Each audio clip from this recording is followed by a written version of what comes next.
You're listening to the Financial Source podcast on YouTube.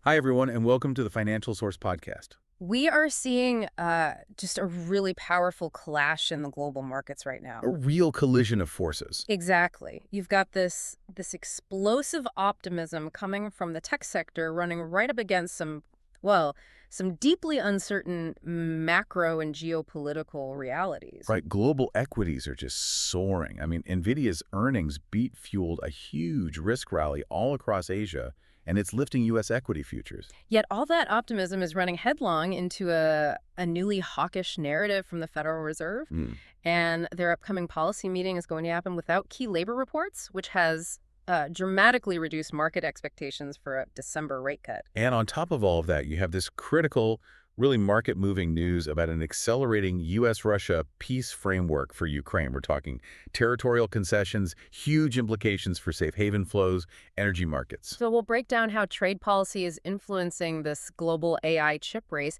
and really explain why the U.S. dollar is maintaining its strength despite that global risk-on tone. Let's unpack it. So we absolutely have to start with the immediate catalyst here, which is NVIDIA. Of course. The earnings report was, by any measure, just a monumental success. It immediately injected this massive confidence boost into global markets. We saw shares jump, 5.6% post-earnings? The numbers on the surface were incredible, revenue hitting $57 billion versus $54.4 billion expected. But if you're looking for the real insight, the market nugget, it wasn't the revenue figure itself. It was the guidance. It was the Q4 guidance, absolutely. Their guidance for the fourth quarter came in significantly higher than consensus, projecting between $63.7 and $66.3 billion. Wow. And this signaled something far more important than just high sales. It suggested an end to the seasonality cycle in chip demand. That's a fascinating insight. So you're saying that AI spending isn't a quarterly thing anymore, where companies stock up and then pause? It's now seen as a structural, year-round necessity. Exactly. And Jensen Huang, the CEO, he really drove this narrative home. He outright rejected the idea of an AI bubble. He insisted they are seeing something different. And that something different is the data centers. It is. That's the transformation of the data center segment. It pulled in $51.2 billion in sales. It's effectively turning traditional data centers into what he calls AI factories. So it's not a cyclical boom, it's a foundational shift. That's the framing, a structural shift in the global economy. Okay, so the bullish narrative is that this AI revolution is self-sustaining. But this is where we hit that first point of tension you mentioned. Even with this spectacular earnings print, the caution from the Federal Open Market Committee minutes is still echoing in the background. This is the perfect collision point. The FOMC minutes highlighted, explicit concern about vulnerable AI-related valuations. So they see it, they're watching it. They are extremely aware of the potentially frothy nature of this specific tech segment. So you have, the enthusiasm of the market running directly into the caution of the central bank. And that caution, that skepticism from the Federal Reserve, it leads us straight to the second major force shaping the market. Monetary policy. Exactly. And it's providing this real, unexpected support for the U.S. dollar, even as tech equities are just screaming higher. It's counterintuitive, isn't it? Very. Usually when global risk appetite surges, money leaves the safety of the dollar and moves into riskier assets. But here, the dollar index is holding firm, trading comfortably above recent highs. And why?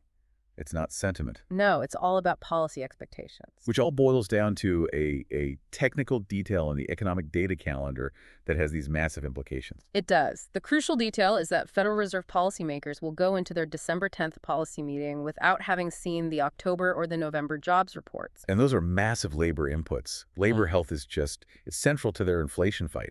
It's everything to them. I have to challenge this for a second, though. Is the market overreacting to this? Is 2 months of delayed data really enough to completely kill the rate cut narrative? Or is this just, convenient jawboning by the Fed to stay hawkish without actually raising rates? That is the right question to ask. But whether it's intentional or not, the effect is the same.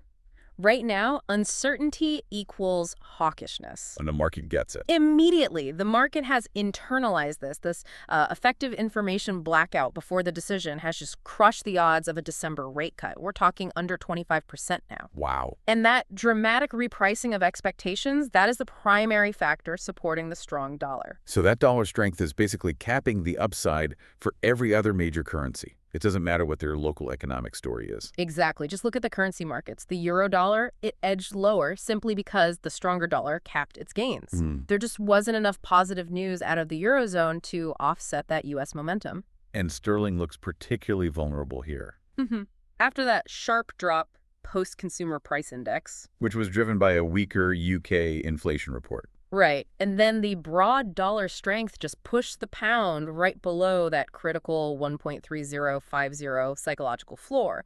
Weak local data makes the pound extra sensitive to any rise in U.S. interest rate expectations. And we see the same ripple effect over in Asia with the Japanese yen. Yeah, it softened a bit. And that was driven mostly by rising U.S. Treasury yields, which are, following the Fed's hawkish tone. And even with the Bank of Japan officials talking up the market. Job owning, yeah. They keep suggesting normalization is coming because inflation is near 2%, but the rising dollar just limits any actual yen gains. But the yen has an extra domestic factor, right? Everyone is still watching Japan's new fiscal package. The 21.3 trillion yen package, yes. That level of spending could put more upward pressure on Japanese government bond yields, which massively complicates the Bank of Japan's exit strategy. So we have the micro-optimism of AI, the macro-skepticism of the Fed, and now we have to introduce that third pillar, geopolitics, specifically the rapid acceleration of the Ukraine conflict negotiations. This is arguably the most sensitive global market story right now. We're seeing fresh details emerge on a sweeping U.S.-Russia peace framework. I think the Financial Times reported a 28-point proposal. And it involved territorial concessions from Ukraine. Right. And the market impact gets amplified because this isn't just, an option on the table. Reuters added that the U.S. has reportedly signaled to President Zelensky that he must accept the key elements of this framework. And there were even reports that former President Trump quietly approved the plan earlier this week. The implications for capital flows are just immense. If a formal peace framework like this is enacted, it fundamentally reshapes European risk assets. Can you explain that mechanic for the listener? What does reshaping European risk assets actually mean in practice? It means a massive reallocation of capital. If peace looks likely, you would see specific defense stocks drop sharply. The need for escalation is gone. Okay. Conversely, you would see EU construction, infrastructure, and especially reconstruction bonds gain massively as capital flows back into rebuilding the region. The risk premium for holding assets in, say, Poland also drops dramatically. And on top of that, Russia signaled it's ready for nuclear arms reduction talks with the U.S. I mean, that suggests a much broader de-escalation path. It's a massive systemic shift, but it creates a fascinating duality, though. How so? Well, the underlying trend is toward this major structural shift, which should trigger a European risk-on rally, but the immediate volatility hasn't stopped. Right. Tensions are still high. Poland had to scramble jets after Russian strikes near its border. We're still seeing missile exchanges. Exactly. So that duality means the safe haven element, especially gold, it remains highly reactive to daily headlines, even as the dollar tries to pull it down. Okay, so let's tie this geopolitical tension back to the tech story, because the AI race is now directly shaping global trade policy. Absolutely. The race for AI dominance is now a diplomatic battlefield. On one side, you have key White House officials pushing lawmakers to keep AI chip export restrictions out of the annual defense bill. They want flexibility. But Congress is pushing back hard. They're considering a new bill to codify those export curbs, and it's clearly targeting companies like NVIDIA. That deep internal division in Washington on how to handle this is what we call policy risk. And at the same time, new channels are opening up that reveal the U.S.'s strategic priorities. Yes, the Commerce Department is preparing to approve the export of 70,000 advanced AI chips to the United Arab Emirates and Saudi Arabia. This is a massive piece of trade news. It really is. It's not just an export deal. It's like the creation of dedicated AI alliances. The U.S. is strategically placing its tech to maintain influence, creating dependencies. And potentially solidifying the Middle East as a future global AI hub separate from China and Europe. Meanwhile, China is still essential to the supply chain, We saw their rare earth magnet exports to the U.S. surged, 56.1% in October alone. Yeah, which just underscores the rising U.S. demand for foundational components, despite all the strategic competition. It shows how deep and difficult to sever that economic interdependence really is. Which brings us to commodities. If the Fed is so worried about inflation, we have to look at the inputs. How is this AI power surge and the Ukraine peace talks impacting energy demand? Well, oil prices firmed up overnight, retracing some recent declines, and that rebound was directly helped by the tech-led risk uplift from NVIDIA.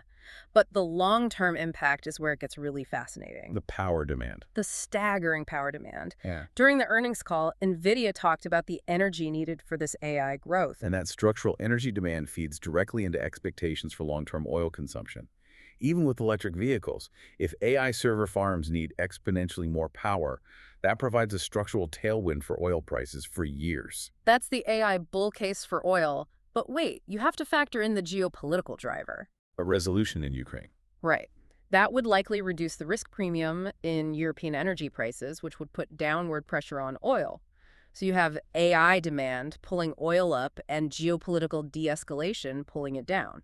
So oil becomes this perfect bellwether for which driver is winning, structural tech growth or systemic geopolitical shifts. Exactly. On the other hand, gold is purely a function of the currency wars right now. Spot gold dipped back under $4,100 an ounce. And that's a critical psychological floor. It is. Falling below it signals that dollar dominance is winning decisively over safe haven demand. And that's purely a function of the firming dollar and that hawkish Fed repricing we talked about. But gold is a perfect example of the tension.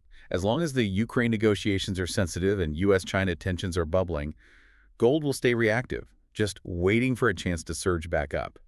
And finally, you have industrial metals like copper. They saw mild gains, but nothing explosive. Capped by China's slower manufacturing momentum and, again, the stronger dollar. Right. We are seeing reports that China is mulling new property stimulus, like mortgage subsidies. But until that actually filters into physical demand, the market ceiling for copper is soft. The market needs to see construction, not just announcements. If we zoom out, the market is navigating an extremely tricky path. You have this powerful, specific micro-optimism from the AI sector suggesting a boom. But the macro policy from the Federal Reserve is actively tightening financial conditions, signaling that the environment might not support these tech valuations. And then you add the geopolitical wildcard, the most sensitive story globally. The potential for a massive de-escalation in Ukraine is suddenly on the table. Which could just fundamentally alter everything. Safe haven behavior, capital flows, commodity prices. It could overwhelm even the Fed's next move. The complexity means volatility risk remains high. Investors are balancing the clarity of a major earnings beat against the extreme uncertainty coming out of Washington. On both policy communication, the delayed job reports, and global flashpoints, like the chip trade war and the Ukraine peace framework. It really seems like the market is trying to decide which driver is the most powerful. Is it the structural, unstoppable growth of AI, the cyclical reality of the Federal Reserve, or the systemic risk and opportunity from geopolitics? And right now, AI is winning the momentum battle, but those macro headwinds are making every risk-on move feel tentative. This cycle is now defined by those competing forces. The consensus view from a few months ago that the Federal Reserve was guaranteed to start cutting rates has been completely disrupted. So the question for you, the listener, is this. If AI growth proves to be structural and unstoppable, fundamentally altering global power demand and economic efficiency, how long can central banks afford to keep monetary policy that was designed for a traditional cyclical boom? And I think that's it for today. We appreciate you tuning in as we navigate these complex shifts driven by tech, policy, and geopolitics. Thank you for being here, and join us again next time on the Financial Source Podcast.